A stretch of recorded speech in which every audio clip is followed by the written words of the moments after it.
बिहार में एक बात समझ से परे है।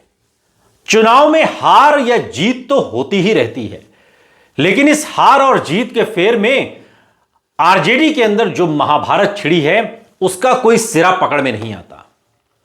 तेजस्वी यादव की छाया बन चुके संजय यादव और रमीज कहीं ना कहीं परिवार के अंदर इस महाभारत के जिम्मेदार हैं। और यह बात हम नहीं कह रहे, यह बात सबसे पहले तेज प्रताप यादव ने कही जब उन्हें परिवार और पार्टी दोनों से बाहर निकाला गया।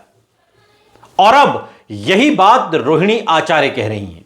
रोहिणी आचार्य ने एक के बाद एक कल ट्वीट किए, मीडिया के वो सामने आई और मीडिया के जब सामने आई तब उन्होंने कहा कि इतनी बड़ी हार हुई और इस हार पर अगर तेजस्वी से या तेजस्वी के चाणक्य संजय यादव से या रमीज से कोई सवाल पूछे, कोई कार्यकर्ता सवाल पूछना चाहे, हम सवाल पूछना चाहें तो हमें जलील किया जाता है, हमें मारने के लिए चप्पल तक उठाई जा रही है, गंदी गंदी गालियां दी जा रही हैं।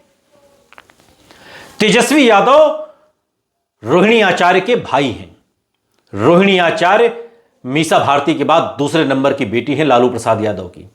रोहिणी आचार्य और तेजस्वी यादव की उम्र में भी एक अच्छा खासा फर्क है, लेकिन अब तो यूं लगता है कि जैसे हार के बाद वो सारे फर्क दूर किए गए, सारे रिश्ते मिटा दिए गए हैं, सारे रिश्ते भुला दिए गए हैं। और अगर ऐसा न होता तो रोहिणी आचार्य को यह ना कहना पड़ता कि अब न तो मेरी कोई पार्टी है, न तो मेरा कोई परिवार है, मैं पार्टी भी छोड़ रही हूं और मैं परिवार से भी नाता तोड़ रही हूं। रोहिणी आचार्य ने आज एक और ट्वीट किया है और उन्होंने इस ट्वीट में लिखा कि कल एक बेटी, एक बहन, एक शादीशुदा महिला, एक मां को जलील किया गया, गंदी गंदी गालियां दी गई, मारने के लिए चप्पल तक उठाई गई।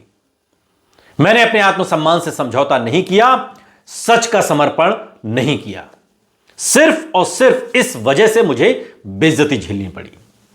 यह बात रोहिणी आचार्य खुलकर कह रही हैं। कल एक बेटी मजबूरी में अपने रोते हुए मां बाप बहनों को छोड़कर आ गई। मुझसे मेरा मायका छुड़वाया गया और मुझे आज अनाथ बना दिया गया है। आगे रोहिणी आचार्य कहती हैं कि आप सब मेरे रास्ते कभी ना चलें, किसी परिवार में, किसी घर में रोहिणी जैसी बेटी या बहन पैदा ना हो। दोस्तों, आप भूले नहीं होंगे, रोहिणी आचार्य वो बेटी हैं जिन्होंने लालू प्रसाद यादव को अपनी किडनी डोनेट की। पूरे देश ने, पूरे बिहार ने सलाम किया था।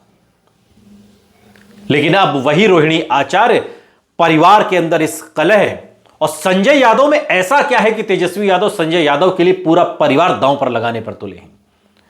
और क्या लालू प्रसाद यादव की अब कुछ भी नहीं चल रही? लालू प्रसाद यादव आखिर कब जागेंगे? राबड़ी देवी आखिर कब जागेंगी? या फिर लालू प्रसाद यादव और राबड़ी देवी सिर्फ चेहरा मात्र रह गए हैं आरजेडी के अंदर, जो फैसले लेंगे तेजस्वी लेंगे और तेजस्वी के दिमाग है संजय यादव और रमीज? यह सवाल अब उठ रहा है और इस सवाल को उठाने वाला कोई और नहीं, परिवार के अंदर के लोग हैं। रोहिणी आचार्य आज जो बात कह रही हैं या कल जो बात तेज प्रताप यादव कह रहे थे, आने वाले समय में अगर यही बात मीसा भारती कहें तो आप हैरान मत होइएगा।